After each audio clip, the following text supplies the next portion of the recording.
Gooby morning, friends. Pardon me. Welcome back to Sunday Shenanigans with me, your host, Trevor Stewart, 1308. Pardon me again. And we are here with the ASOC Prod, Cat, and the Peanut Gallery. And we are here to play some Wait, Wait, Don't Tell Me from NPR, their weekly news quiz, comedy news quiz. But before we do that, let's get today's ad read out of the way.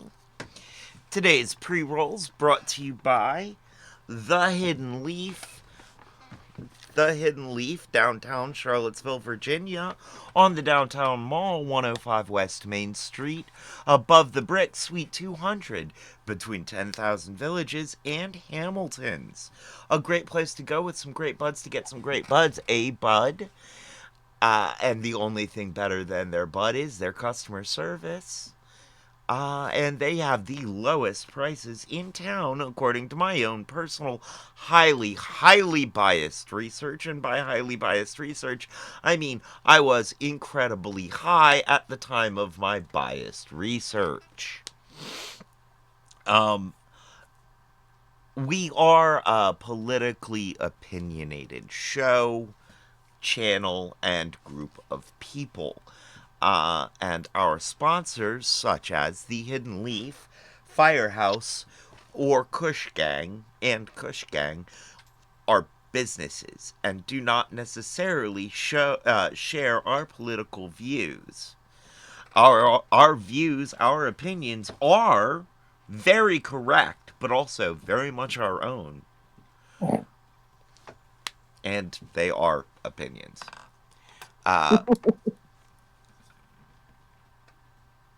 Don't forget to check the website for times and events. The website is thehiddenleafseville.com. All one word. That's thehiddenleafseville.com.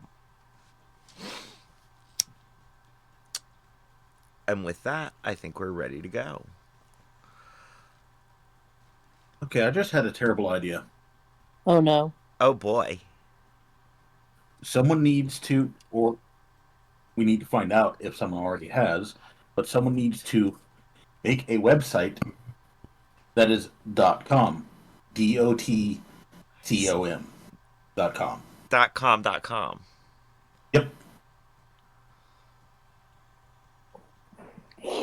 Mm-hmm.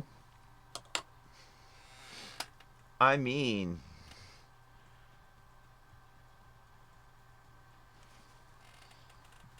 Pulling it up now. It says it's under construction and coming soon.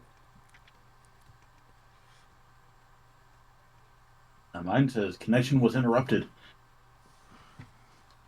So it sort of exists, but nothing is done with it. Someone had the idea too and said, I'm taking the name and hanging on to it.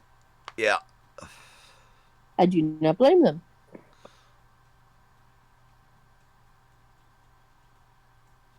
Okay. Yep. Can't reach this page.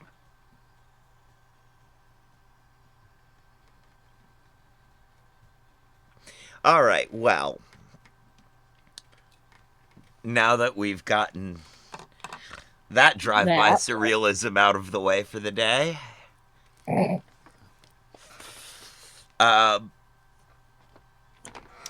have my pencil. I have my scorekeeping pad. I've got my pen. I think we are just about ready to do this then. Okie dokie.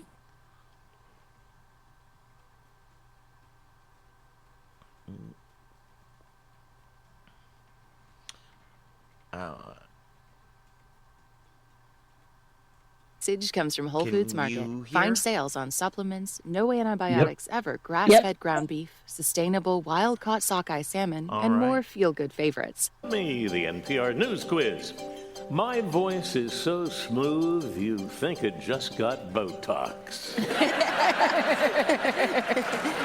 I'm Bill Curtis. And here is your host at the Studebaker Theater of the Fine Arts Building in Chicago, Illinois, Peter Sagal. Thank you, Bill. Thanks, everybody. We have a great show for you today. Later on, we are going to be talking to actor Josh Gadd, who is probably most famous for playing Olaf the Snowman, the beloved character from the Frozen movies. That is, unless you are listening to us right now with young children, in which case, later on, we will be interviewing Olaf the Snowman. Remember, be yourself, whoever you might be, when you call in to play our games. The number is 1-888-WAIT-WAIT. That's 1-888-924-8924. Now let's welcome our first listener contestant. Hi, you're on Wait, Wait, Don't Tell Me. Hi, this is Caroline calling in from Stanton, Virginia. Stanton, Virginia. I don't know it. Where is it? It's right in the Shenandoah Valley. Oh, it's beautiful there. I know that much. What do you do there? It is so beautiful. I work on organic vegetable farms. Yeah, we got a here. Where? Wow, you know our audience. That's Yeah. What? Where does she work? Organic farms, organic produce farms. Okay, so she didn't name the company, just that she works for an organic farm. Okay. Yeah. In Stanton.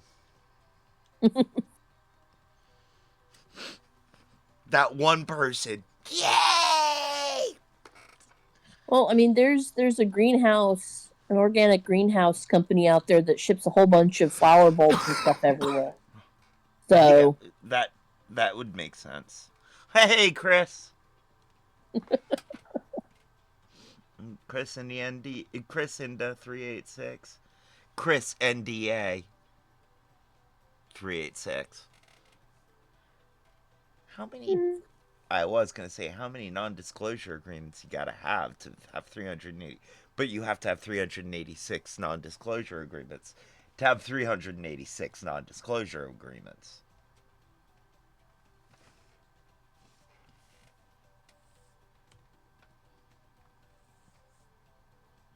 Oh, somebody got there.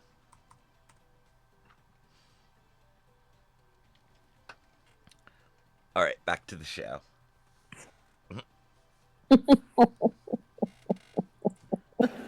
Everybody listening to this is currently holding a tote bag on the way to a farmer's market. it's true. Yeah, I thought this would play well with the NPR crowd. No fool you. Well, welcome to the show, Caroline. Let me introduce you to our panel this week. First, it's a comedian performing at Cobb's Comedy Club on January 25th as part of San Francisco Sketchfest. It's Josh Gondelman. Hello, thank you so much for having me here.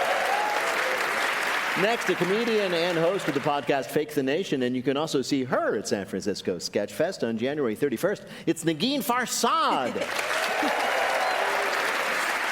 And making her debut on our panel, it's the host of the TikTok series Boy Room. It's Rachel Coster. Hi, it's an absolute pleasure.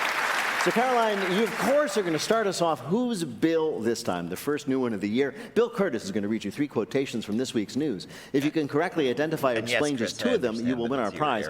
Any voice from our show you might choose for your voicemail. Are you ready to do this? We're in the 434. I'm ready. Okay. Your first quote is from the Prime Minister of a certain island northeast of Canada. 386. It's Justin not Trudeau. for sale.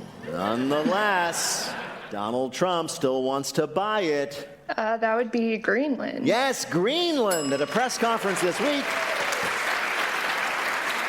Donald Trump, who will really be president again quite soon, said one of his national security priorities is annexing Greenland, a.k.a. not the Bjork Island, the other one. He's also talked about annexing Canada, taking over the Panama Canal, and this is big. He's also going to try to buy all 4 railroads. So this is true. He became obsessed with taking over Greenland years ago when a friend of his showed it to him on a map, and because of the projection of the map, it looked really, really big. That's true. Well, of course it's big. It's Yellow Land and Blue Land put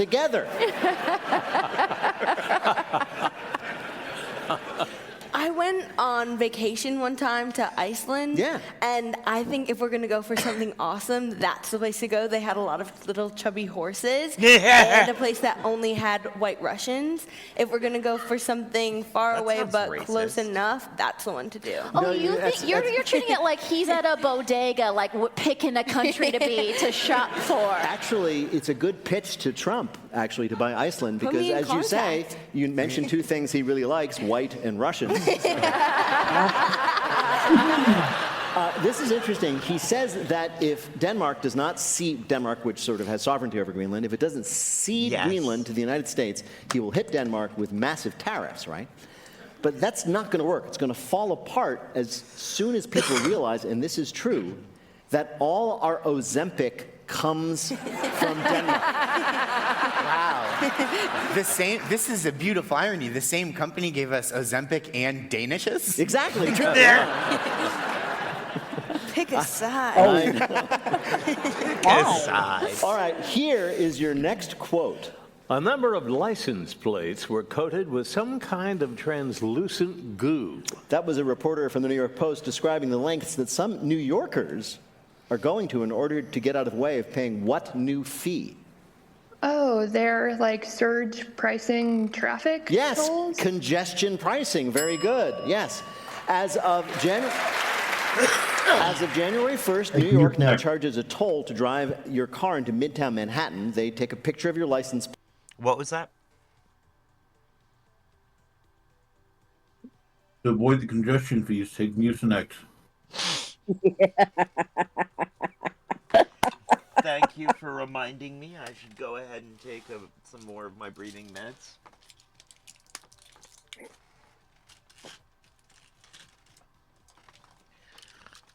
Trying to avoid congestion pricing.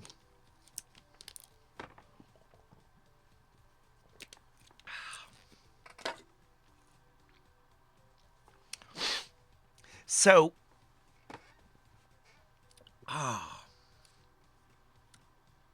doesn't matter what flavor 5-Hour Energy it is, but if you drink 5-Hour Energy after brushing your teeth, it's always going to be this face. Okay, so what the heck is Ozempic? Ozempic, it's the weight loss drug. Yeah. It's the one that makes you... It's the one that everybody's been using. It's the one that there's been a shortage of because everybody's been using. It was for diabetes originally, I think. But, like... Wilford Brimley appreciates your pronunciation. What? Wilford Brimley appreciates your pronunciation. Ah, thank you. You know, he never had it. Yes. Wilford Brimley didn't have diabetes. No, he was just the spokesperson. Mm-hmm. He was the spokesperson for a disease for an entire 2 generations of people? 2.5. Do you or someone you love suffer from diabetes?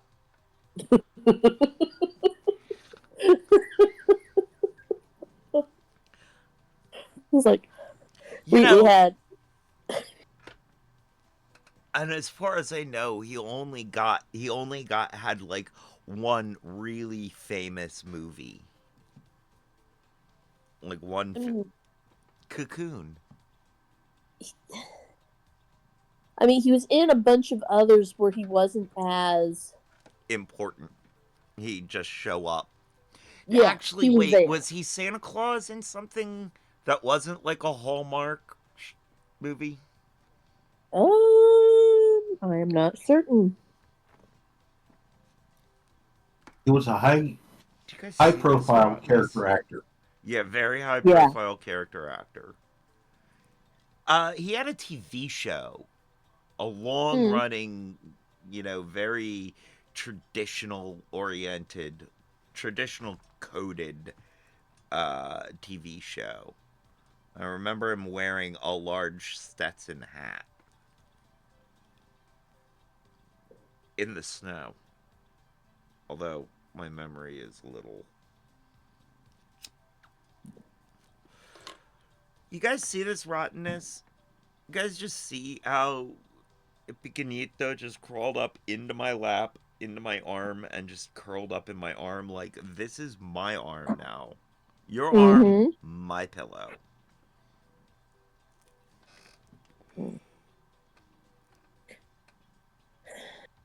Let's see. Rotten kitty.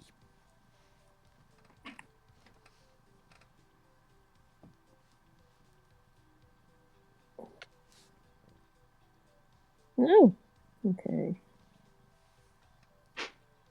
Oh yeah, no, I mean he definitely character actor. He played a bunch of episodes on the Waltons. Yeah. That's probably where he really got his sort of fame start. I mean, yeah, but he was also in like the original True Grit with John Wayne. So okay. That was like his first actual role. And then after that he did a couple other uncredited ones, but you know. Okay. Wild Wild West.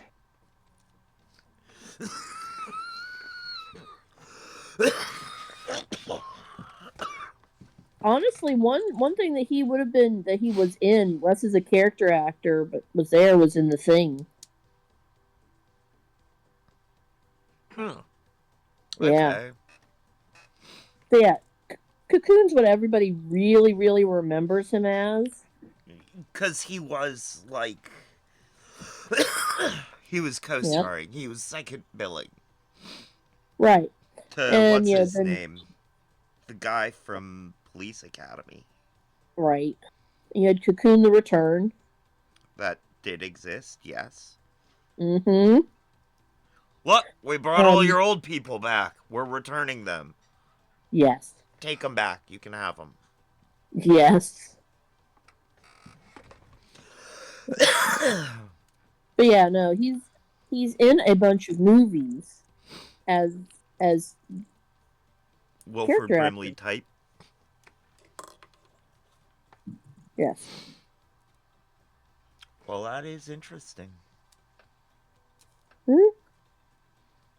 All right, back to the show. I feel like that should be one of the t-shirts we have made. All right, back to the show. You cross the border and then they'll send you a bill. It's part of a scientific study. How far can you push rich people before they finally take the subway? And people are outraged. As New Yorkers, right? The three of you, you know this. It's your God-given right to take half an hour to drive 4 blocks.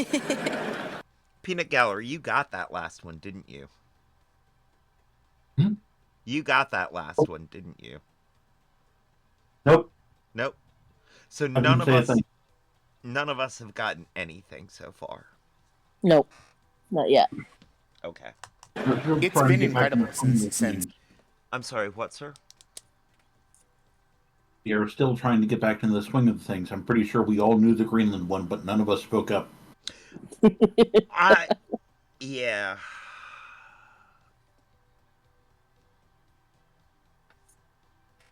Yeah.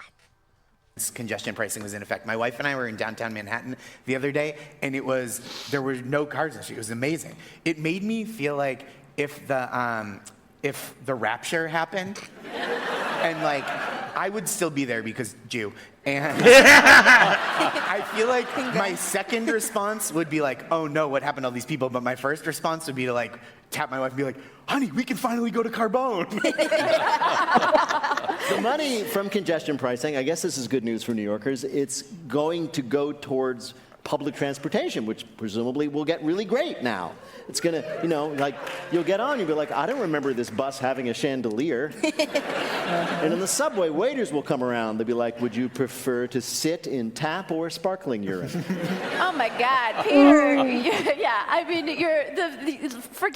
mean, I was on a subway the other day and just like a wet thing just fell into my wet brow. And I was like, what was that wet thing? And I think it was some sort of a leak because maybe the train had been outside and then went underground or whatever. But forget chandeliers. I just want that one wet thing not to come on my face. Not to fall on your face. Bone dry train. Yeah. Yeah. Just a dry train would be so delightful. You're dreaming of a New York City that can afford towels.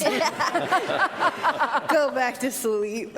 All right, your last quote is a line of dialogue from a recent Lindsay Lohan movie on Netflix. After this job is over, I am off to Bolivia to photograph an endangered tree lizard. Now, Caroline, that line was written after Netflix advised TV and film producers to assume that their audience was always doing what while they're watching? Oh gosh. Well, On their phones? I'm going to give it to you because the answer is anything else. Netflix has admitted, at least internally, that they have lost the battle for our attention. They now assume everybody... What did you say, Peanut Gallery? I said surfing the internet. We'll give it to you. Well, considering anything else is a pretty broad answer. Yeah. The the only reason I didn't get a point for that is because I didn't say anything.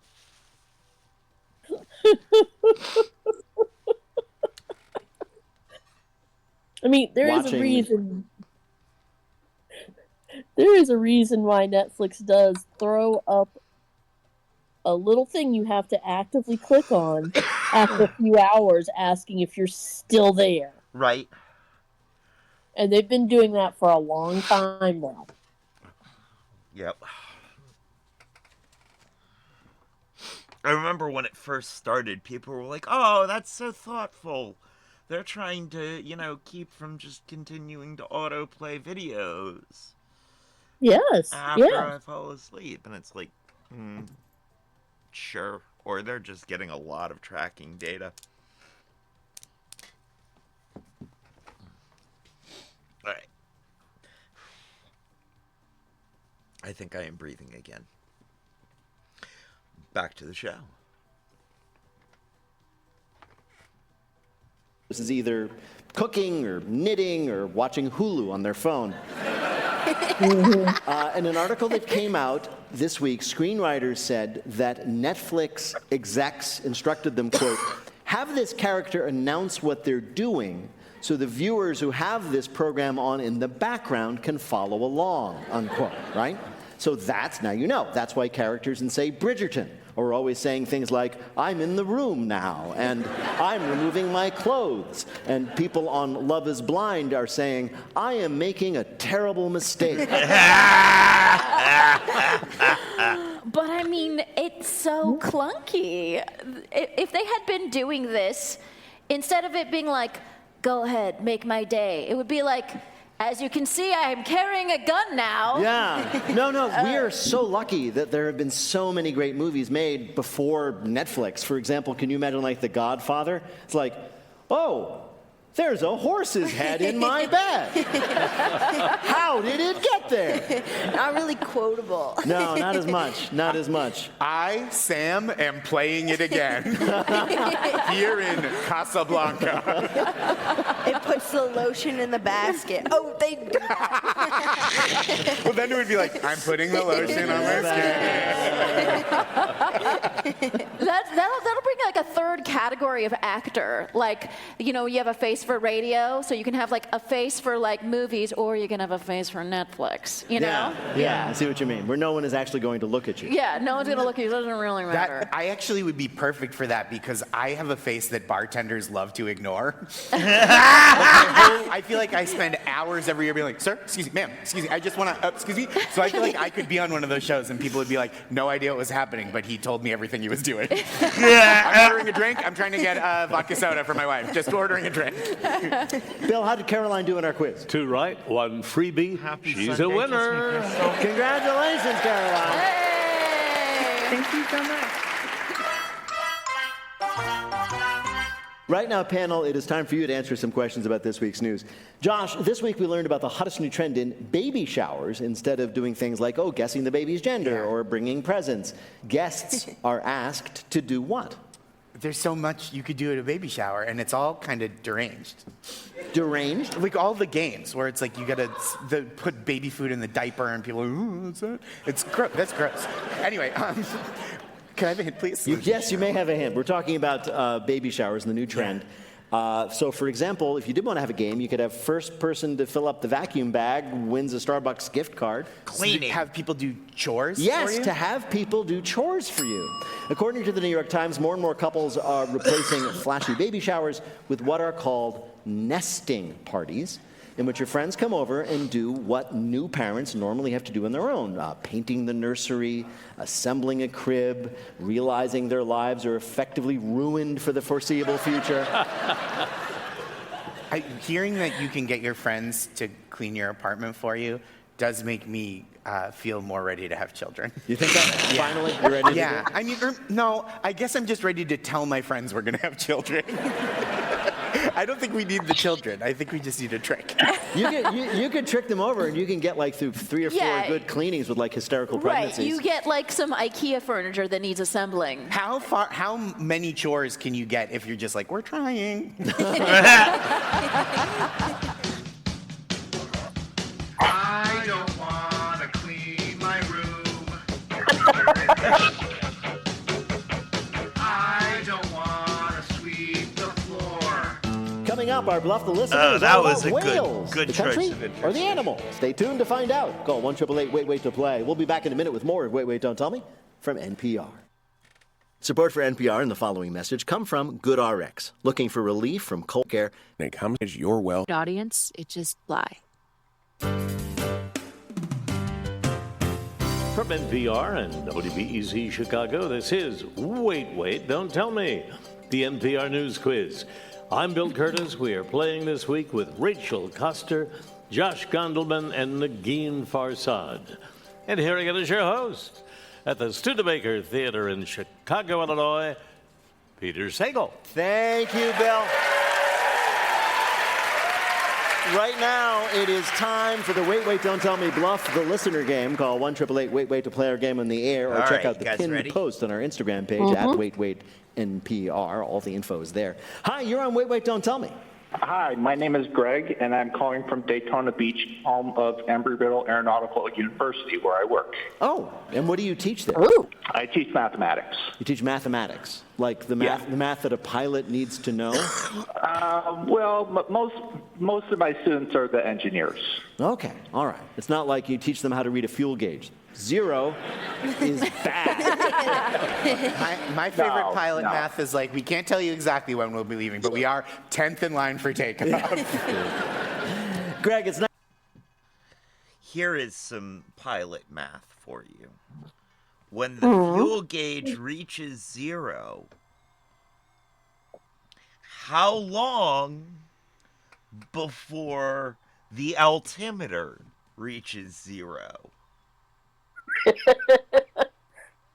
I don't know, but the longer the better. Well, I don't know. It's about 32 feet per second per second. Well, Thank that you, also depends Crystal. on where in the country you are.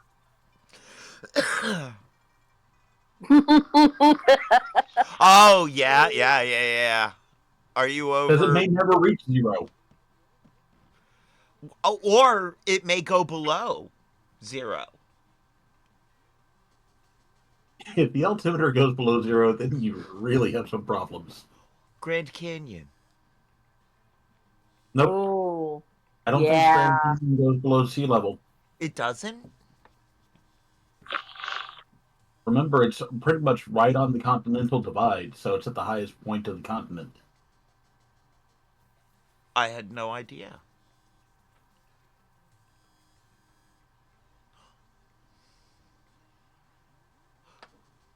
Louisiana. You could conceivably, there are places in Louisiana where if you crashed a plane, you could conceivably go negative 1 or 2. Trump's IQ. That's well below sea level. Yeah, but that's only if you crash in D.C. or Florida. Specifically Mar-a-Lago.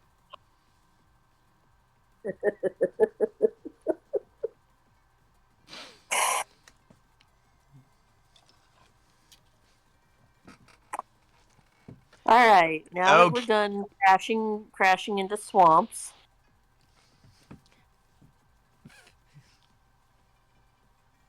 You know why it's so hard to tell jokes about planes? Because when they crash, they really crash. Exactly. Exactly. You were right there with me on that one. Oh, you know what's really fun about these gloves, Crystal? They glow in the dark.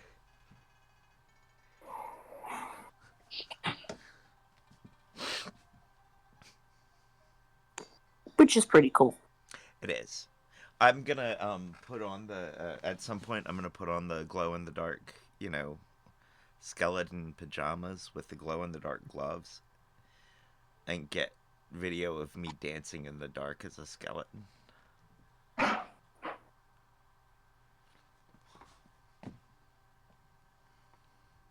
Greg, it's nice to have you with us. You're going to play the game in which you must try to tell truth from fiction.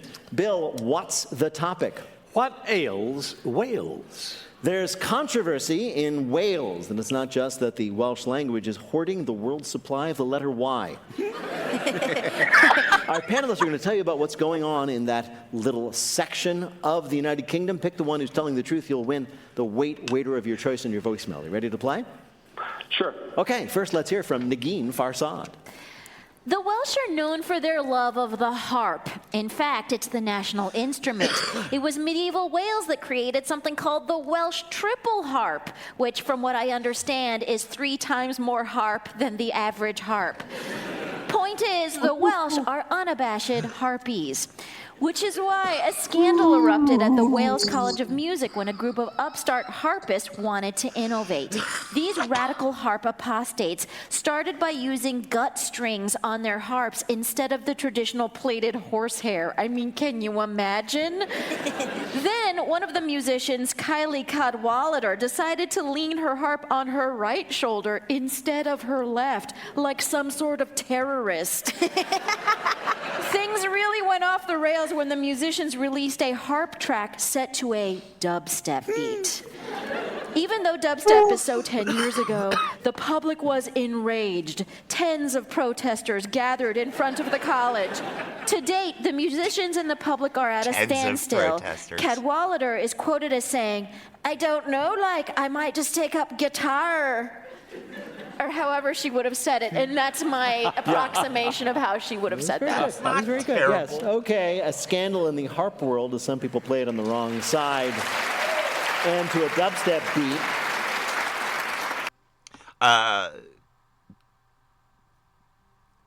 Peanut Gallery, chaotic techno wizard in the chat, points out that yes, some parts of the Grand Canyon do go below sea level. So it is possible, if you aim it correctly, to crash a plane below sea level in the Grand Canyon. They're much below sea level. The lowest point at the bottom of the Grand Canyon is over 2,000 feet below sea level. Whoa. Whoa. Holy. Could you see? Wow. All right. Let's say that you're doing this on with a tiny plane. Oh, your poor and you altimeter. actually manage to walk away from this. Can you see explaining that to the insurance agent that your plane is now 2,000 feet below sea level, but you're standing on effectively dry ground?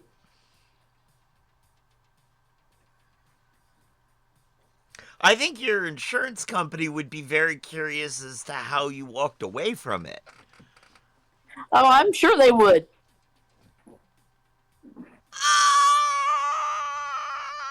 Yes. NPR's Tiny Plane Rex. That was good. That was good, Peanut Gallery. That was good.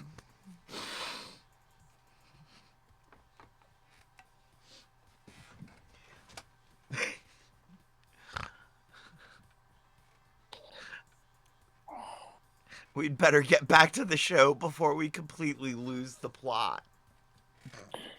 Too late, but we can try. We can try. Your next story of controversy in Cardiff comes from Rachel Coster. Merriment came to a halt on Christmas morning when the champion of a local Welsh food competition was caught cheating. The cheers were deafening when preschool teacher Bethan Hughes broke the 10-minute world record by eating 72 pickled cockles, which are small mollusks that, I'm sorry to say, look like baby birds' heads. The audience showered Bethan with roses while she took the stage to receive her gift card to Tesco's worth £20. The celebration was interrupted, however, when the beloved stray tomcat of the town, Mr. Jellybeans, leapt to the stage and began pawing at Bethan's sleeve. It was clear something was really wrong, said a police officer. Mr. Jellybeans does not like drama, so this had to be big. Sure enough, with one tug, a funnel tumbled out from Bethan's sleeve with the shellfish with it. The audience gasped, and Bethan shrieked, "Come on, guys, no one really likes cockles," which was drowned out by booing. "Some people are just plain bad," wept the mayor. Mr. Jellybeans has been gifted a key to the city. A cheating scandal at the pickled cockle eating contest. Your last rare Welsh bit comes from Josh Gadd. One of the most popular genres in modern literature is romantic. Welsh rare bit is it's a cheese dish that used to be a rabbit dish. But they stopped using rabbit, so it became rarebit. Oh, I forget the history of it. At least that's the history that I heard. This plane wreck is becoming a true train wreck. Yep. I just had to acknowledge the Welsh rarebit joke there. These books combine the traditions of romance and fantasy to create an entirely new type of nerd. Many romantasy stories take inspiration from whales, and no, they aren't love stories about orcas sinking billionaires' yachts. That's a separate genre called Romarxism. Romantasy often draws on creatures from Welsh folklore and uses Welsh names for characters, but scholars and Welsh people are unhappy with this. 1984 was Romarxism.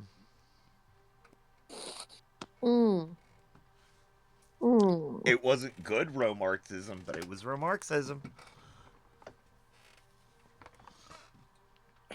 Okay, so because I have to look up things, Welsh rarebit goes all the way back to at least 1725. Wow.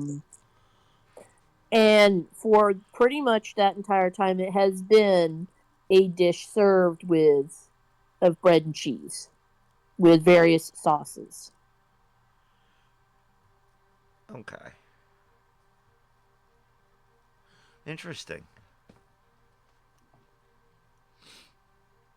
Now, I don't know where my version of the history came from, so I also can't cite sources, so my version of the history is very easily wrong. Yeah. Well, like I said, it goes all the way back to at least 1725. And between 1725 and now, there have been interchanges of the word rarebit and rabbit because people were poking fun at making various dishes. Okay. But the closest that it could be is because it has also been called a blushing bunny, is that given the way Welsh ends up pronouncing certain words, Bloosh and Booney.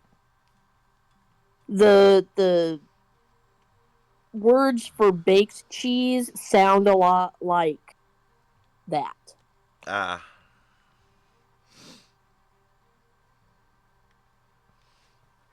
They're not entirely, they're not staking their life on it, but that is the best guess of the people involved with this particular article. So, Sad either way, either way, but the Welsh version of baked cheese has been documented well as far back as 1500, but it's only been called Welsh rarebit since 1700 something.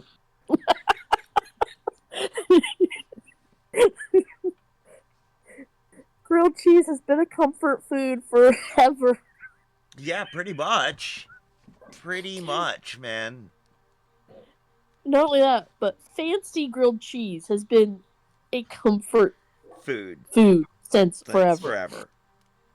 Right. Because it's usually made Welsh rarebit is usually made with different sauces that include ale, mustard, cayenne pepper, paprika, wine, Worcestershire sauce, different versions of bechamel, and different meats added in because they wanted to make it more fancy. Fancy, quote-unquote, adult grilled cheese sandwiches have been comfort food since the 1500s. Wow. The more you know, Now that we have diverted down that rabbit hole. That Welsh rabbit hole. Yeah.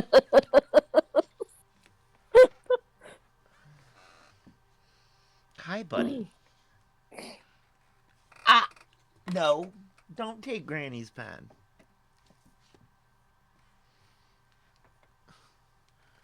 Oh, I know what you want.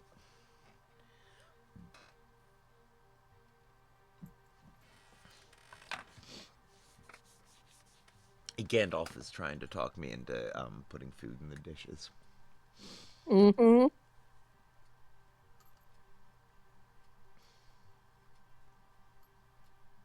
Just phrase roll the keyboards and don't try to pronounce it.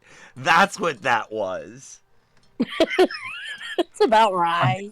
I saw you looking at it. I tried. I really tried to pronounce it. The funny thing is the Jeskogn looks like that could actually be Welsh or Norwegian. All right. Back to the show. The fact that you tried to pronounce it just proves my point. Uh-huh. Appropriation. Quote, "It can be pretty patronizing," says Dimitra Fimi, who is a professor of fantasy and children's literature and probably not an elf. "It creates an image of the country which isn't realistic. That's not what Wales is." And that's true. Most Welsh people have never even met a warlock, never mind kissed one. All right, these are your choices. One of these things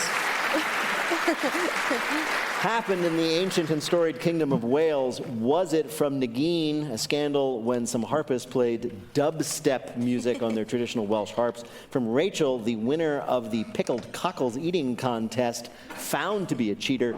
Or from Josh, that experts on Welsh culture complaining that all of these fantasy romance novels are doing Wales dirty? Which of these? I'm going with A or C. Can't quite figure. I'm going C. And I guess I'll just have to harp on the music. All right, then I'll take B. All right. Real story of trouble in Wales. The last one I think sounds the most believable, and I don't hear any audience I guess the audiences don't only help the help them out with the job people, right? They're really hanging you out to dry. They decided collectively, 600 people, he gets nothing. So I'll go with the last one. So you're going to go then, that was Josh's story. Now, to bring you the correct answer, we spoke to a reporter who covered this scandal. It's about making that distinction that the people in the historic stories aren't fairies and are Welsh. Yes, that was Katrina Aitken, a journalist in the BBC World News who reported on the fairy fact-checking going on in Wales. Congratulations, Greg, you got it. And the reason I thought this to be true is because I would be one of those people going to Wales looking to fairy fact-check. Mm-hmm. I would be like, this is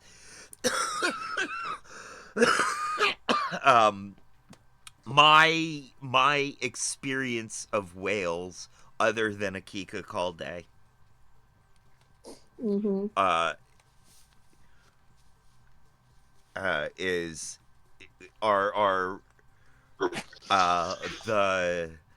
Black Cauldron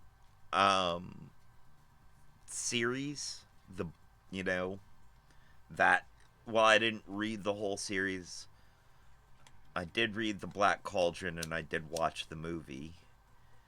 And, so that is my, and then the book, The Owl Service, which is also, though set more modern, is very definitely,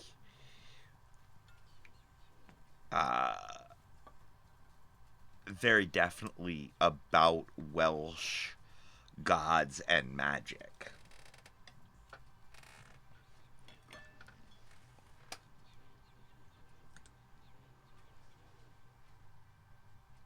The t-shirt front, now back to the show, back of the shirt, oops, fell down a rabbit hole, back to the show after we climb out again.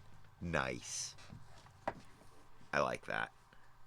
I mean, that is the show to a T. To a T, on a T. Right? Should put that on the hat that goes with the T.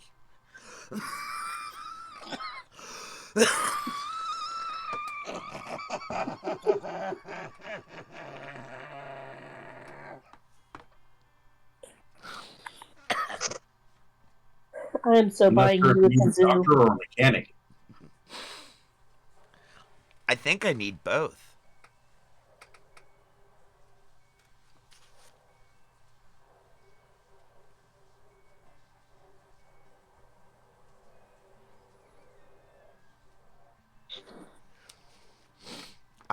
I think I know what that is. Nah, he need a kazoo. I just realized what that might sound like. All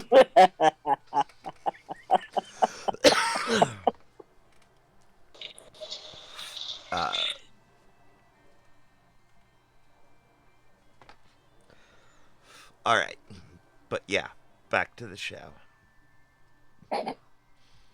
You got it right. You earned a point. For Josh, you won our prize, the voice of anyone you may choose on your voicemail. Thank you so much for playing with us today. Take care.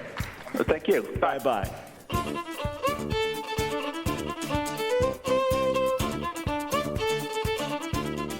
And now the game we call Not My Job. Josh Gadd keeps getting famous over and over again, but for different things. He became famous to many people when he starred in the original production of Book of Mormon on Broadway. Then again, he became famous to more people when he played Olaf the Snowman in the Frozen movies, and then again as LeFou in the live-action Disney Beauty and the Beast. So we assume he's going to become famous all over again as an author, because his new memoir is In Gadd We Trust. It's out now. Josh Gadd, welcome to Wait, Wait, Don't Tell Me. Thank you so much for having me. It's a pleasure to have you. And congratulations on the book, which I devoured this week. Was it a little intimidating to write a memoir at the age of 43? Well, it was. Just sitting there and typing all the words was intimidating because I had to come up with them. Yeah. And, you know, as it started to expand, it just felt like, okay, this may be a story worth telling. And then a publisher paid me, and I was like, okay, it is. Yeah, that'll do it. Now, you answered a question in the book that I often ask to people like you who've done a lot of different things. I ask, and that's why I answered it. Thank you. Yes, you anticipated this conversation. You figured, let's just save time. Peter, just read the damn book. The question I often ask people like you who've done so many different things is, what are you most recognized for? And you say in the book that you wish you had used a different voice for Olaf the snowman, because whenever you're talking in public, children hear you and go insane. Yeah, it was a stupid decision. I will get recognized in like grocery stores just being like, hi, is the milk over there? It can be something as innocuous as that. And all of a sudden, 3 children will just give me an exorcist stare. Yeah. So I regret that now. But at the same time, I'm grateful that so many people love the voice of Olaf, which is me. The other thing that I'm weirdly recognized for is Bear Claw from New Girl, which makes no sense. There you go. Yeah, okay, there's some people. So yeah, I myself have never watched the show. Why is that surprising? Who is Bear Claw? That's my question as well. Yeah. I did 2 episodes of that show, and what's so funny is people went nuts for Bear Claw. He was this guy who like pined after Jess, played by Zooey Deschanel, and I was actually with Zoe's real life husband, Jonathan, yesterday, and he looked at me and he goes, Bear Claw and Jess should have ended up together, which is it's a very weird take. Yeah, but from her actual Like husband, yeah. Yeah, there's like a small community, including her own husband, who just really love Bear Claw. Wow. Can I ask a question about Olaf? Yes. So I have a 6-year-old daughter. So your voice is like in my apartment all the time. And it's the way she said that. It feels like less of a question and more like a threat. Like, what kind of relationship do you have with the parents of the children that go nuts? Well, one that's very volatile, like whatever. Like this thing that's happening right now. Yeah. You know what's funny is I've now been on the other side of it, where like my girls are obsessed with Wicked right now. Sure. And I'm having to listen to Ariana Grande's Popular over and over and over again, or Cynthia Erivo's song. So I'm with you. I'm struggling, and I know these people, and so I'm texting them, and I'm like, can we please just put a moratorium on this? Yeah. It's a great job, but I can no longer listen to these songs on a loop. Wow. It's like a Twilight Zone episode thing where it happens to you, man. It took so much empathy for you to give that detailed answer instead of just saying, as I would have, Nagin, let it go. He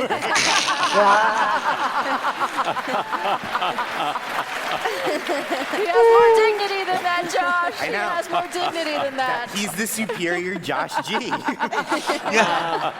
You did tell the story in the book of one person who did not recognize you, which was the director David O. Russell. Oh, God, yeah. So David O. Russell, this is such a crazy story. David O. Russell, brilliant director. Recognize Josh Gadd. We I'm were trying to at put him the into things that same he's not even Mommy in. and Me program, because we're both mommies. And we were outside, and it was after he had just been nominated for one of the many films he was nominated for. And he looks at me, and I said, congratulations on your nomination. And he goes, oh, thank you. What do you do? And I said, I'm an actor. And he says, well, what do you do? What do you act? And I said, oh, well, you're I do this, I do that. He didn't recognize any of them. And then I said, your kid may know me from something called Frozen. And he goes, what's that? Oh my God. An animated movie that's sort of, everywhere, but you're home. And he goes, oh, what do you do in it? And I said, I'm a snowman. And he goes, do it. I said, what? He said, do it. And I said, do the snowman? He goes, yeah. And I looked at him, this Academy Award-winning director, and I said, hi, I'm Olaf. And, and he looked at me and he goes, huh. Wow. And I have not been in a David O. Russell film. Really? So, there you go. Yeah. Should have done a song, dude. That would have done it. But then afterwards he goes, oh, you're Bear Claw.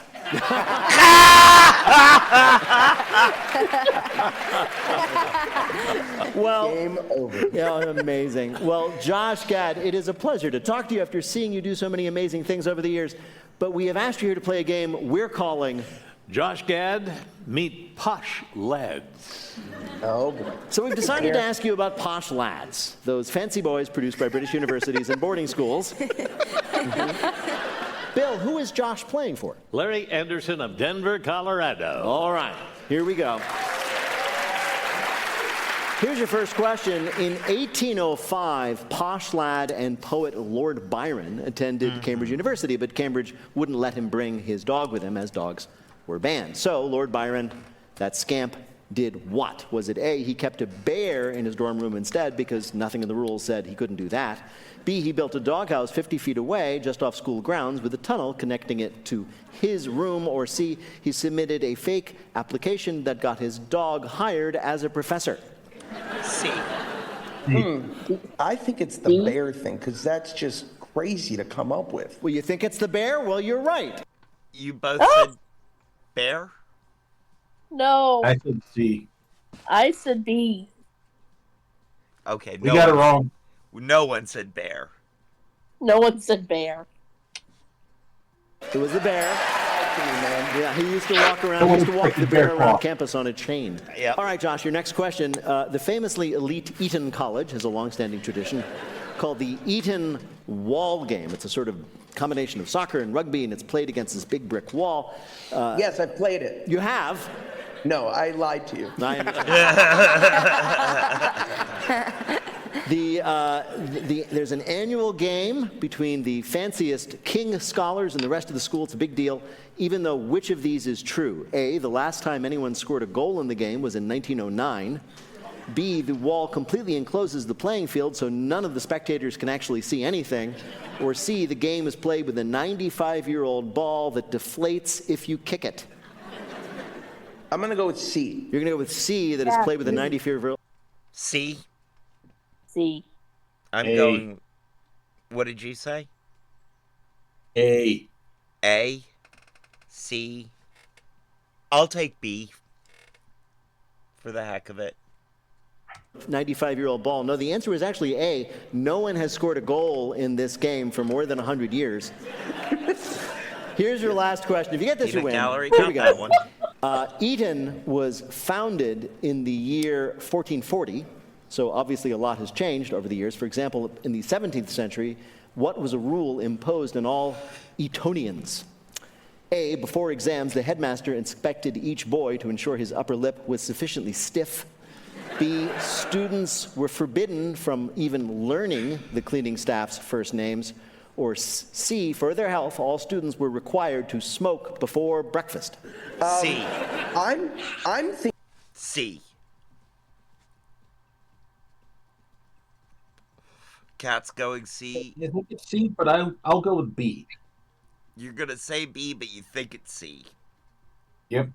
All right. Fair enough. thinking it's B. Wait, what is your audience screaming? The audience is screaming C. The audience is screaming C. All right, well, my friend in Denver, if the audience gets this wrong, it's on them, not me. Vote. C. You're all right. C. Yes! We did it! They smoked tobacco. They were forced to smoke tobacco. Did you say yes, you were changing your vote? No. Okay. For their health. It probably protected I them. love you guys. Thank you for bailing me out. Bill, how did Josh Gadd do in our quiz? Well, how can you get a bigger winner? Congratulations, Josh. I don't know. Josh Gadd's new memoir is In Gadd We Trust. Josh Gadd, thank you so much for joining us on Wait Wait. Gads will be his Glad to next talk to you, and what a pleasure to spend time. Stay safe. I'll talk to you soon. Take care. Wonderful job.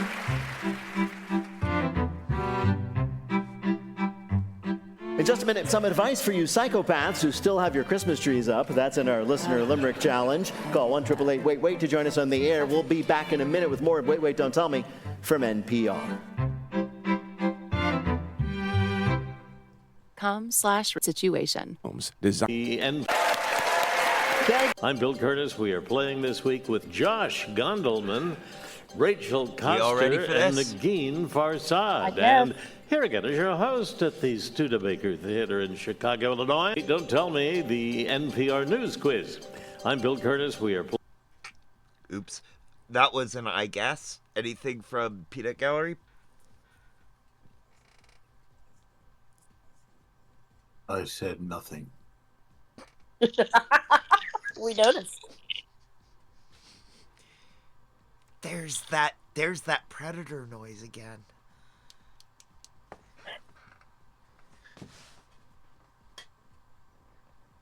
I don't see any clusters of three little red dots, so I feel safe. Hate to tell you this, but your warning wasn't the three little dots. It was the fact that you had a cat come and cuddle with you first.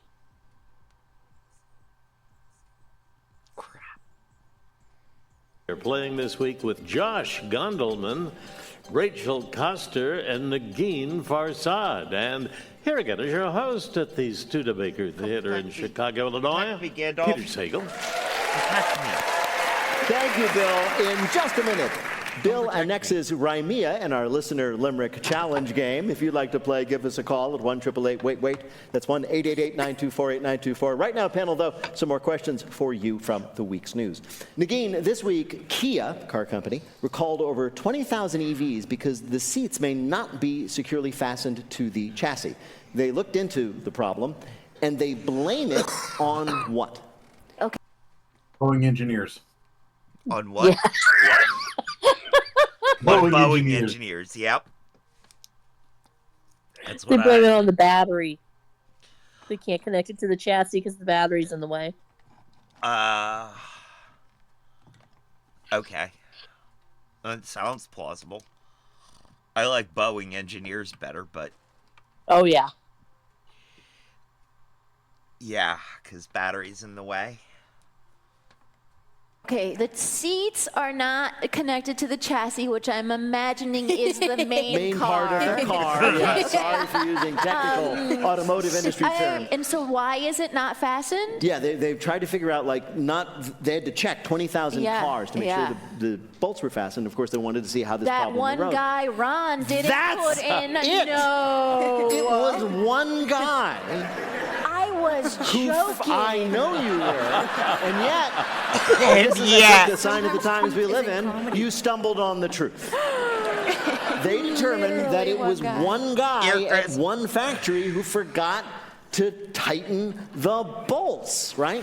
So the Kia EV9 is an all-new electric SUV that the company promised would make electric vehicles exciting again, and guess what? They were right. And it's got 3 rows of seats, 2 of which are supposed to be removable, but not if you just stop suddenly. And so some cars were found with these loose seat bolts, and the problem was traced to this one worker in one factory who didn't tighten them. They found him by asking everybody who worked in that factory, lefty loosey, righty what?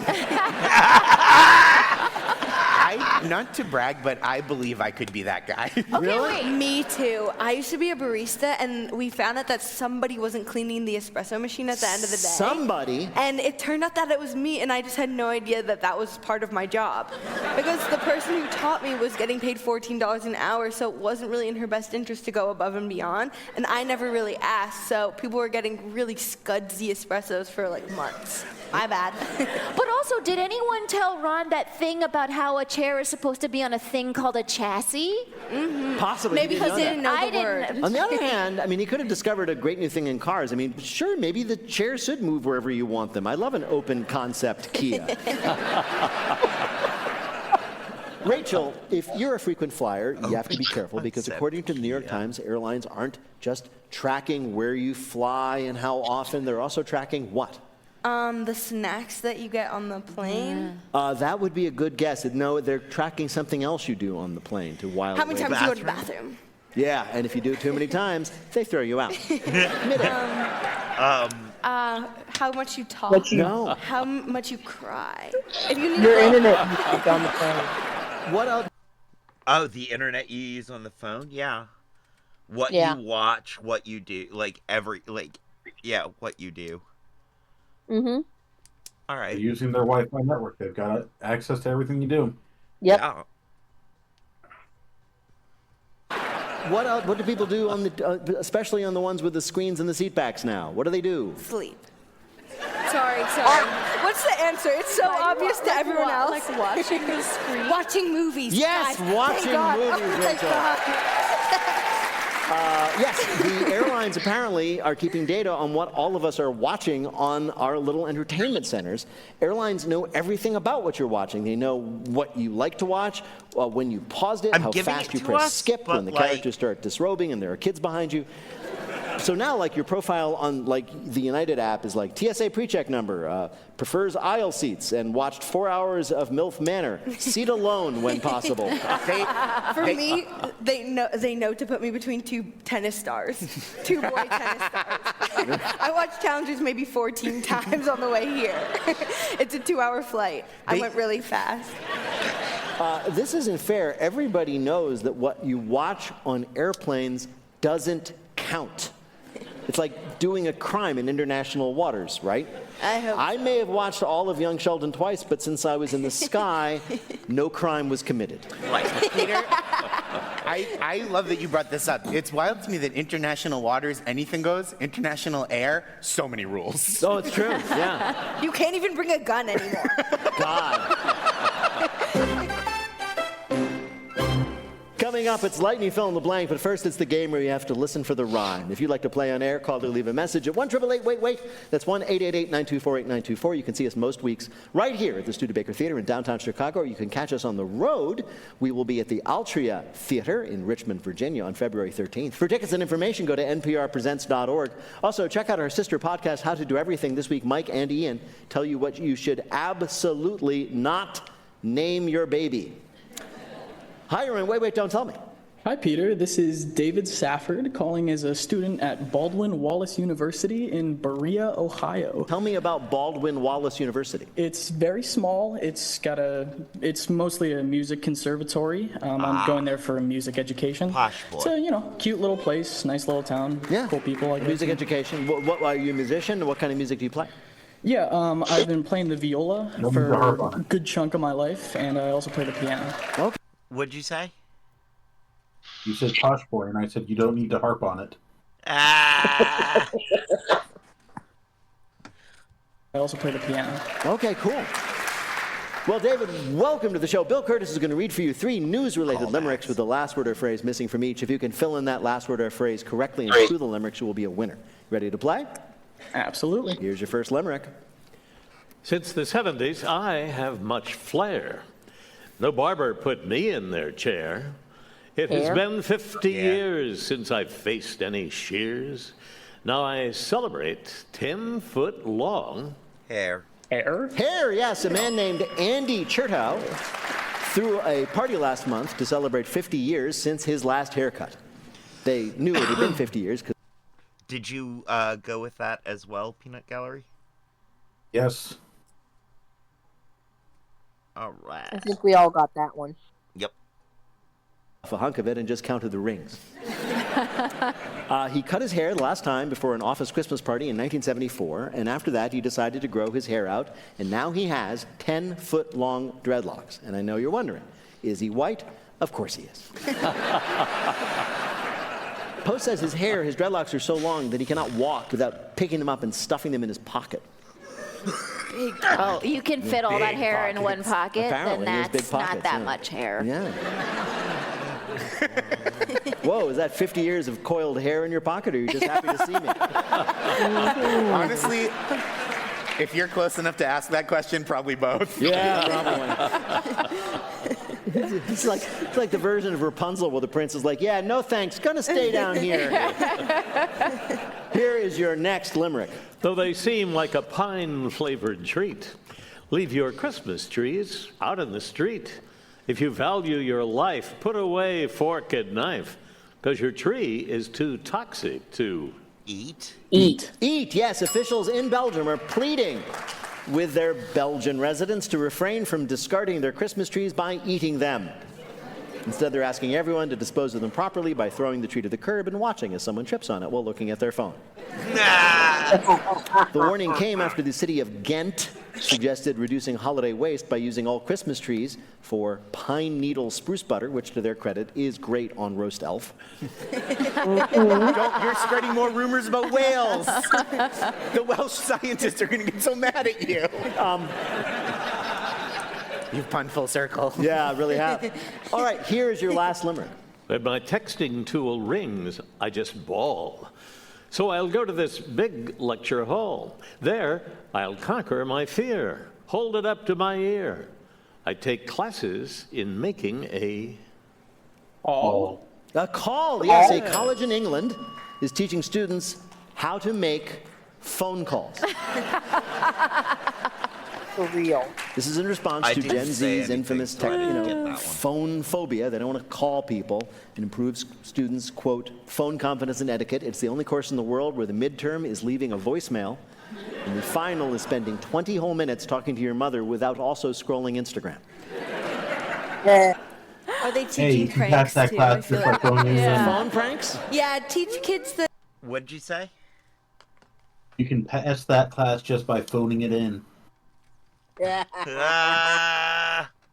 Nice. Refrigerators are running. Yeah. And to ask about it so they can look out for their fellow man, or how to make a Chinese order, pretending that you're like British or something, so it's not so scary.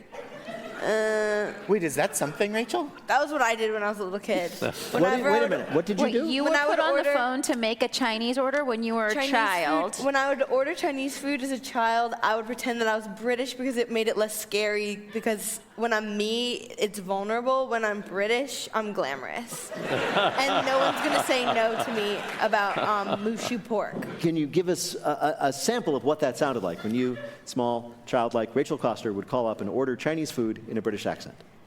Hello. I'm 30 years old. And I would love to get mapo tofu. Definitely If you always start an order with your age. Darling, extra cookies for my daughter. No, did you say that you were 30? Obviously, the oldest age you could think of at the time. It helps. Because you were like, they would never say no to an adult woman. Yes. Bill, how did David do in our quiz? David's now the king of beret. He won them all, 3 in a row. Congratulations. Yay. This is the greatest day of my life. Thank you so much for playing. Take care. Hey, thanks for having me, Pete. Bye-bye. Bye-bye.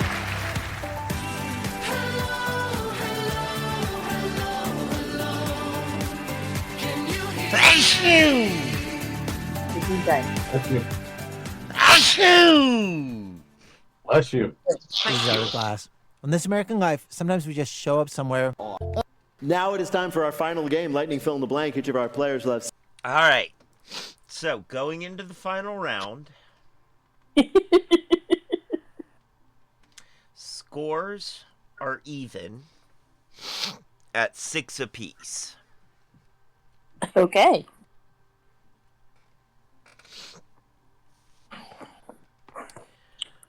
Are we ready? Yep. Spruce butter, but I have a recipe for a cake that calls for a cup of ground blue spruce needles for the frosting. Oh. Mm-hmm. Uh-uh. I don't know. I hear spruce is good with goose.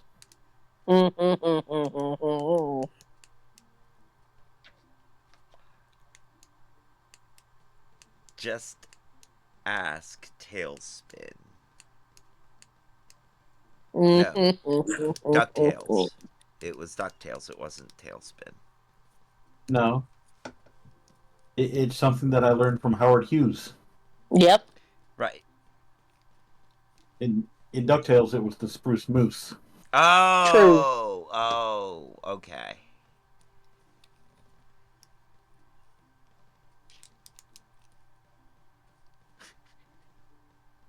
No, I think it was Tailspin. I don't know. They inhabited the same universe.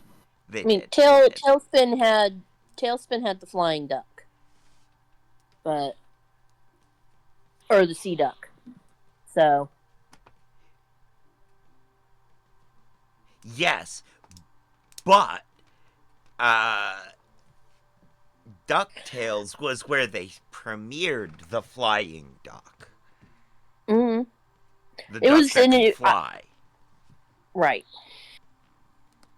And it was definitely the spruce moose because it was a wooden ship that looked like a moose.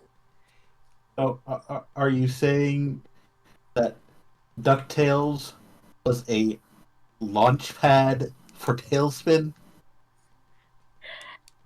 McCrack.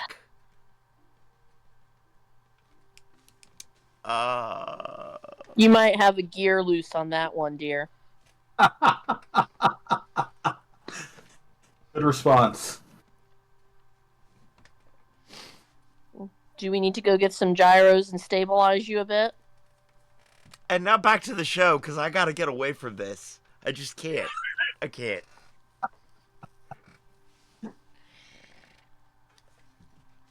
Darkwing Duck! Why are we darking the duck? That was because I couldn't come up with any pun to put Darkwing Duck in there. I just shouted it out. How could you?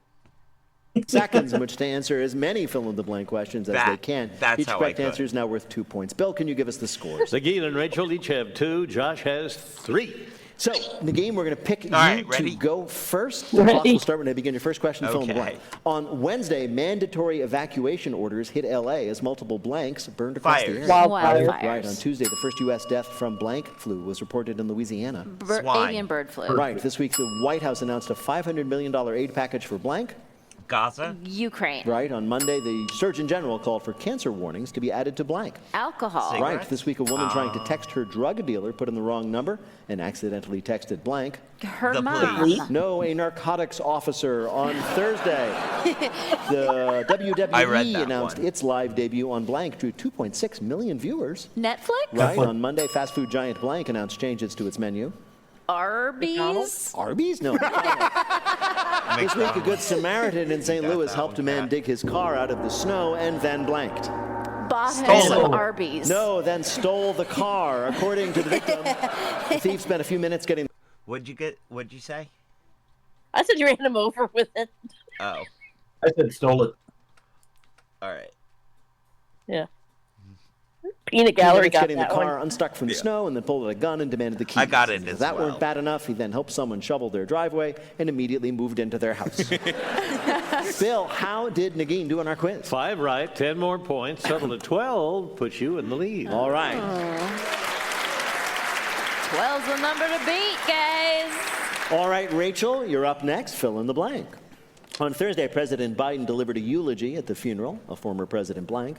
Jimmy Carter. Right. On Monday, Donald Trump said he wanted to put his entire legislative agenda in one massive blank. Bill. Country. No. One massive bill. On Tuesday, federal prosecutors said they had uncovered additional alleged criminal conduct by New York Mayor blank. Adams. Right. In Giuliani. response to the strained healthcare system in his town, the mayor None of of us got Belcastro, Italy, has blanked. Run away. No, I guess that would be a reaction to the lack of healthcare, simply to die. But in this case, what he did was he banned residents from getting sick. According to new research, drinking blank in the morning can reduce risk of cardiovascular disease. Coffee. Right. On Sunday, Shogun and Hacks were the big winners at this year's Blank Awards. Golden Globe. Right. This week, a man complained that he missed his flight home from Arizona thanks to blank. Snow. Storm. No, thanks to the driverless taxi he got stuck in, which was just driving in circles around the airport parking lot. Oh my God. Couldn't get out, couldn't get on his flight. Come on, man. Everybody knows you need to arrive at the airport at least 2 hours before your flight, plus an additional 8 hours for your driverless taxi to run out of gas so you can escape. Bill, how did Rachel do on our quiz? Very good for a rookie. 4 right. 8 more points. The total of 10 is still trailing by 2. All right. So how many, then, does Josh Gondelman need to win? 5 big ones to win. Here we go, Josh. This is for the game on Tuesday. Meta announced it would no longer be blanking posts on Instagram and Facebook. Fact-checking. Right. On Monday, Canadian Prime Minister Blank announced he was resigning. Justin Trudeau. Right. After the Supreme Court refused to issue a stay, Blank was sentenced for his conviction in a hush money case on Friday. Donald Trump. Right. California Highway Patrol officers who pulled over a Rolls-Royce for speeding found Blank inside. Nobody. No, they found 5 cell phones, 4 bins of marijuana, and a riding shotgun, a baby spider monkey wearing a onesie. That was my next guess. Okay. On Monday, a Pulitzer Prize-winning cartoonist at the Washington Post resigned from the paper because they refused to publish a cartoon critical of blank. It was billionaires like Jeff Bezos. And Jeff Bezos and other billionaires, Mickey yes. Mouse. On Tuesday, Peter Yarrow, 1/3 of the folk group Blank, passed away at the age of 86. Peter, Paul, and Mary. Right. This week, 17-year-old Luke Littler became the world darts champion, overcoming the fact that he cannot legally blank. Play darts in bars. No, he cannot legally buy darts in the United Kingdom. There's a law in the UK banning the sale of dangerous weapons like knives, swords, and even darts to anyone under 18, and the new world champion doesn't turn 18 for 2 more weeks. But if it's really a problem, he could just fly to America, buy any gun he likes, and then hold up a darts shop. Bill, did Josh do well enough to win? Well, he got 5 right, 10 more points. You put all his points All together, right. he has 13, which is a win. There you go. I was worried you were going to put them together. I know, they're all just lying there. Congratulations, Josh. In just a minute, we're going to ask our panelists to predict after congestion pricing, what's the next previously free thing that New Yorkers will have to pay for. But first, let me tell you that Wait yelled Till Time at. is a production of NPR and WBEZ Chicago in association with yelled Urgent at? Haircut Productions. Doug Yeah. Berman, Benevolent Overlord, Philip Gotica writes our limericks, our public address announcer is You know, Paul Friedman. the Our general general manager is ground Sean of McDonald. people on Thanks the to the staff and sidewalk, crew at the you're gonna Studebaker get Theater. taxed for BJ that. Liederman composed our theme. Our What? program is produced by Jennifer Mills, Miles Dornbos, and Lillian King. Special thanks this week to Blythe Robertson and Monica Hickey. Peter Gwynn has not been I'm seen sorry, what since he was left that? here in a Rolls Royce with a I said, you know, the general interactions on the sidewalk where everybody growls at each other, that you're going to start getting fined for Our that. production manager is Robert Newhouse. Our senior Yeah, they're producer gonna get is Ian charged Chillag, extra and for the the raps. executive producer. Yep. Wait, Don't Tell Me is Mr. Michael Nice. Danforth. Now, panel, what will New Yorkers have to pay for next? Negin Farsad. Everything. They'll have to pay for rat sightings, and the toll is a slice of pizza paid directly to each rat. Rachel Coster. In order to watch the YouTube video of the subway taker next to you's phone, you'll have to give them a $5. And Josh Gondelman. Brooklyn residents will be forced to shell out $11 just to elbow their friend, point across the street, and whisper, "I think that's Ethan Hawke." If any of that happens, we're going to ask you about it on Wait, Don't Tell Me. Thank you so much, Bill Curtis. Thanks to Negin Farsad and Josh Gondelman, and for making a great debut, Miss Rachel Coster. Thanks to our fabulous audience here at the Studebaker Theater, and to all of you wherever you might be listening. I'm Peter Sagal. We'll see you next week.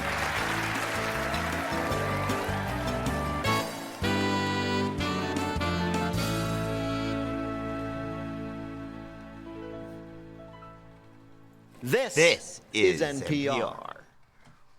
This message comes from Capella.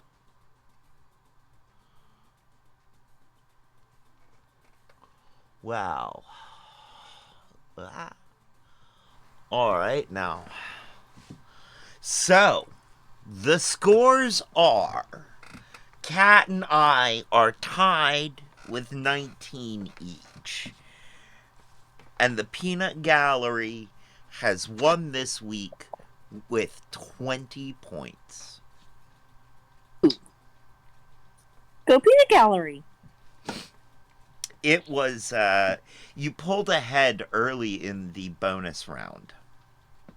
You got like 3 or 4 in a row right. Just bam, bam, bam, bam, bam.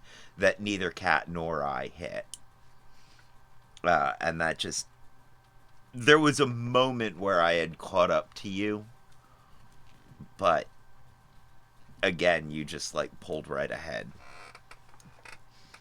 And then Kat caught right up to me, so... Well played, guys. Well played. Yes. Woohoo. I am well acquainted with the depressing facts of our world. Yes. You were more on point and well acquainted than I was this week. I have not, like, I was out of touch with the news this week. I didn't have my my radio turned up overnights, because that's how I usually keep up with the news, is, you know, keep the radio turned up overnight, fall asleep to BBC News, and wake up to Morning Edition, and that, you know... And you transitioned from having the radio in the background to having Netflix in the background. No, I haven't had anything in the background recently. But yeah, I've forgotten to turn my radio back up after the last couple of streams. So I just haven't like listened to anything. Okay. And then in the car, I've been listening to the new music that we've been dropping.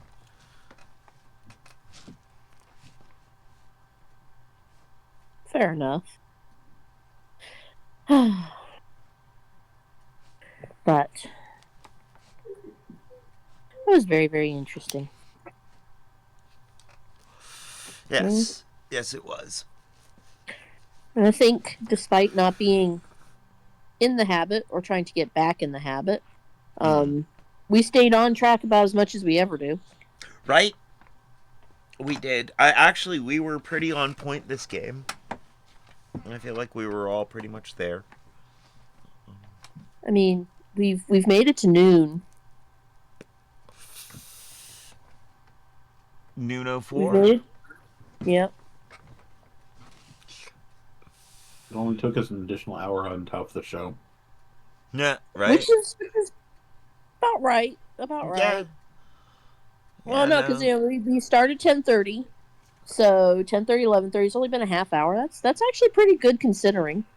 Yeah. Show minus commercials is about 40 minutes at most. True. Yeah. Well, we also did start a little late because we were in conversation. You know. Either way. So yeah, but yeah, we're pretty much on point where we're supposed to be. We'll be raiding out to DJ Margarita Mel, which is who we usually raid out to. So that's pretty awesome. Sunday No Pants Raid Train. Yep. Sunday No Pants Raid Train. I'm enjoying the 2 cameras at the same time. I noticed.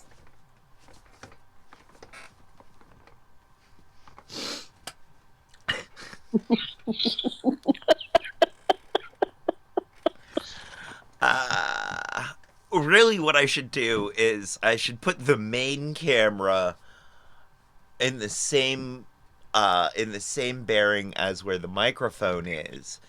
This sort of like in between. And then keep the other 2 cameras on the side, so like when I'm looking at the TV, and you guys, there's that. And then when I'm looking, there's that. Mm. I'm looking over into that corner. Yeah. I still need to find a way to flip that around to, like, make that mirrored.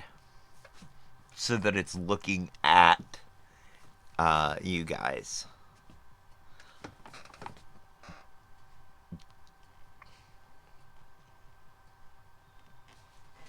Because it looks like I'm looking the wrong direction. Like I'm looking off camera backwards.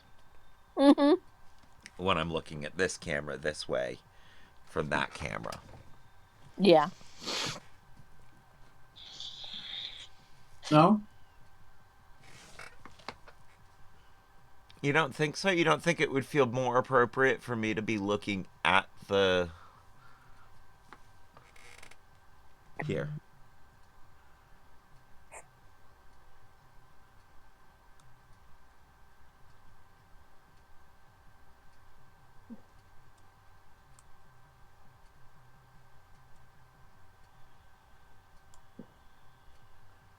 No, not you.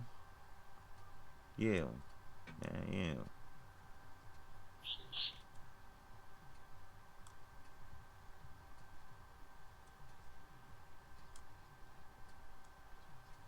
If you really want to screw with people, you need to mirror just one of the cameras.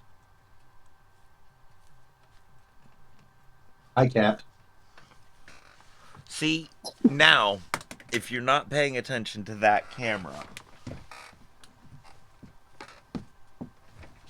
now, that camera, when you're paying attention to that camera, hi Gandalf, it looks a little bit more correct because I'm looking at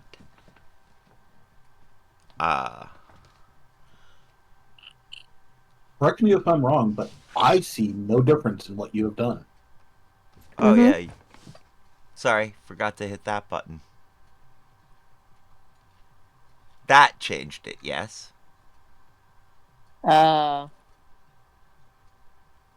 See, We're now I'm changing the placement of the windows.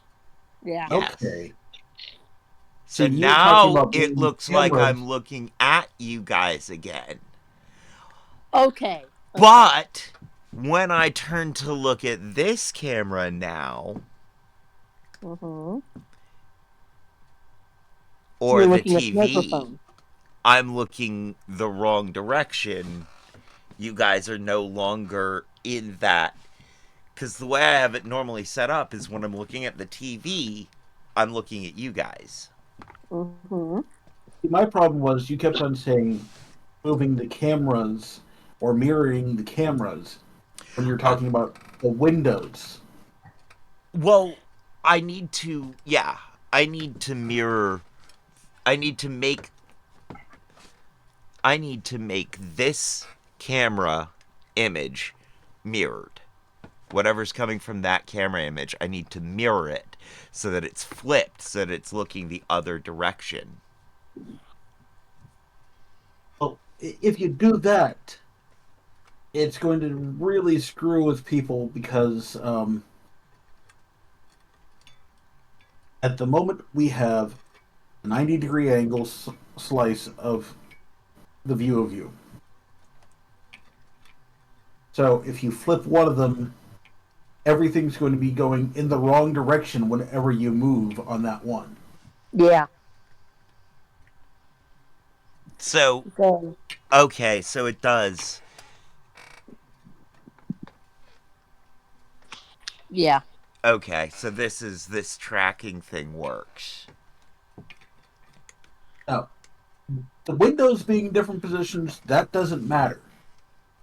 If you want to have it so that when you're facing this monitor, you're facing the discussion window, that works, as opposed to having them straight stacked. Mm-hmm. Hold on. But I have an idea. I have an idea. Uh-oh. Where is it? Mm. Just wanna...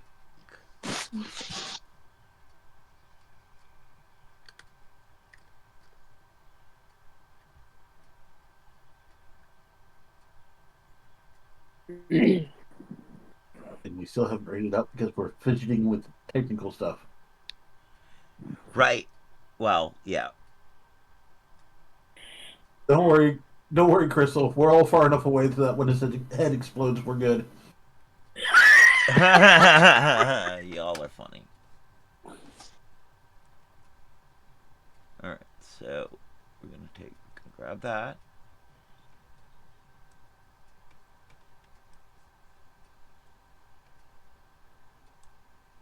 No.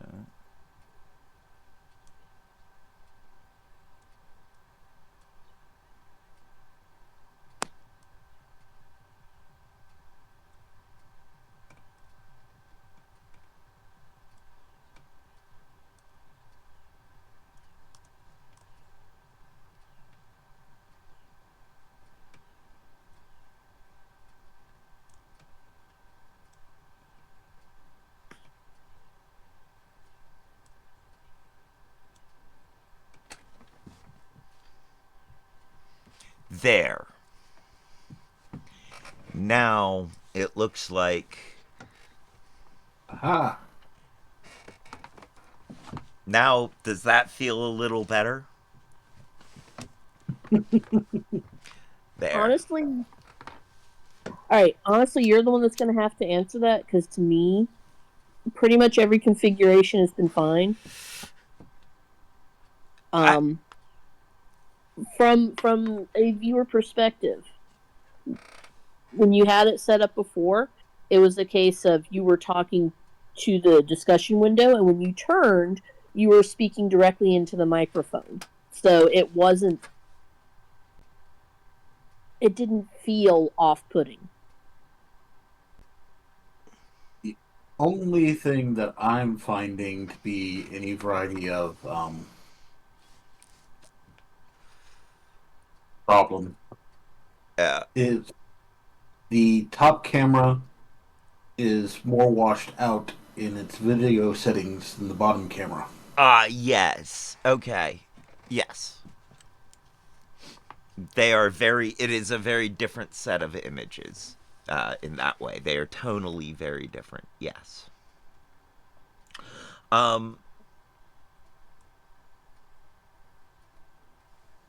That is changeable.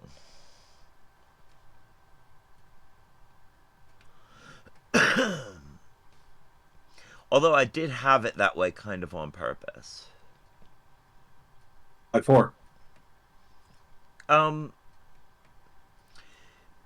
Because I kind of like the more washed out, less vivid one. It's more gothy. I was gonna use that for more gothy stuff. Okay.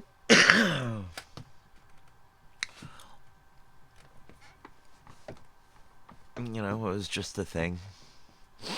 There, I think this is better. Okay. Yeah. Other than that, I can to get saturation on the other one.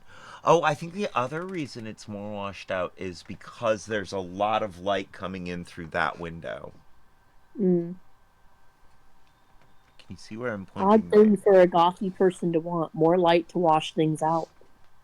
Well, no, I don't want more light, per se. Well, actually, I do. I mean...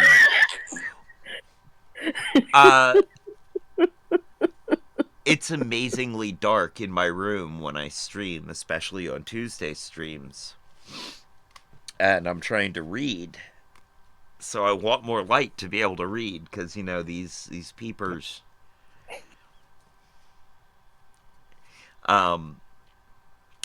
But... Yes, I do. No, I don't. Yeah, but these, you know... But any more light will seriously wash out my face.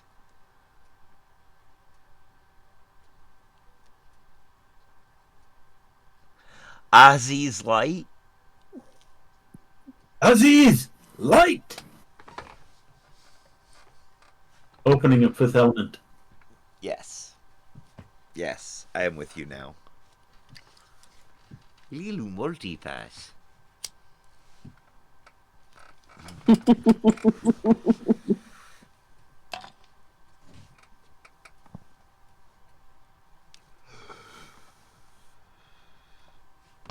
Well,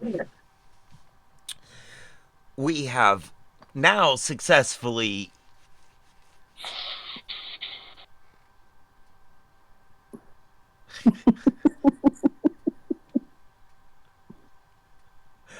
Goth Plant Dad. I need my dark cave. But also my plants need lots of light.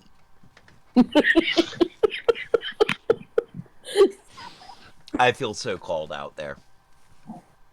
That was the point. I know the answer. Black light. Yes.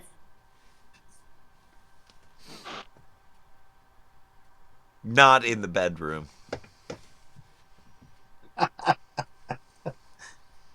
Nope. Not in the bedroom.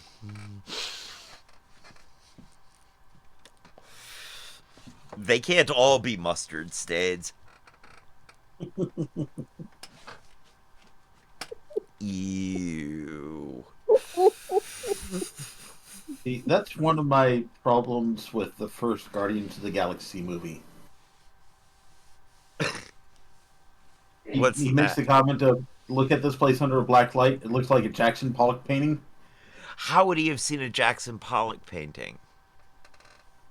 What 10-year-old from the 80s would remember who the Jackson Pollock is 30 years later? Right, having never had contact. Well, but looks like a Jackson Pollock painting was a joke from back then. Mm-hmm. So maybe I could justify it, but still, nah. Crystal says I can't erase that image. Nope. That's the point of that image. Can't unsee that one.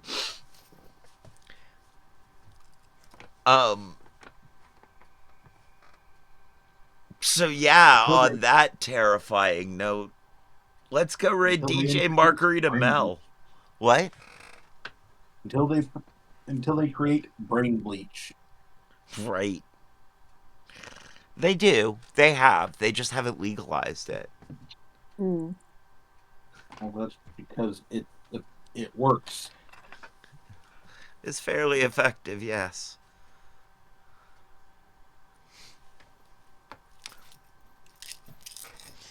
And I'm not going to tell the audience how to make it at home.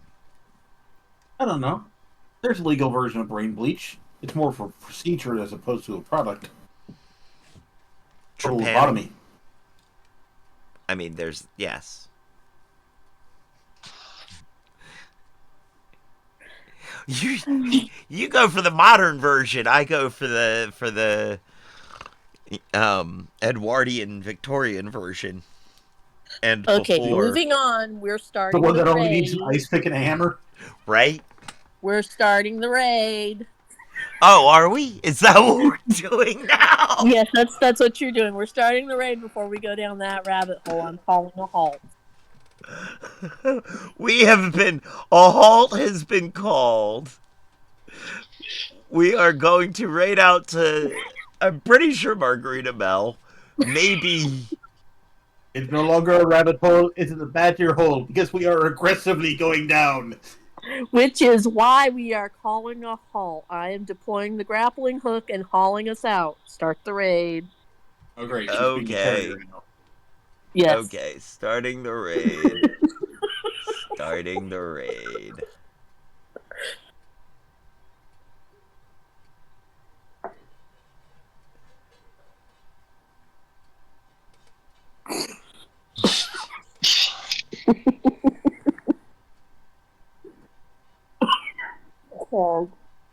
There it is.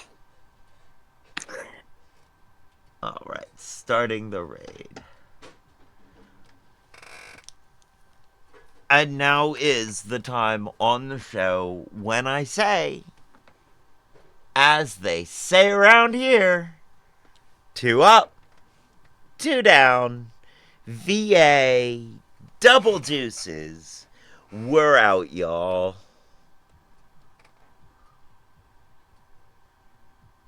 Now we're out, y'all.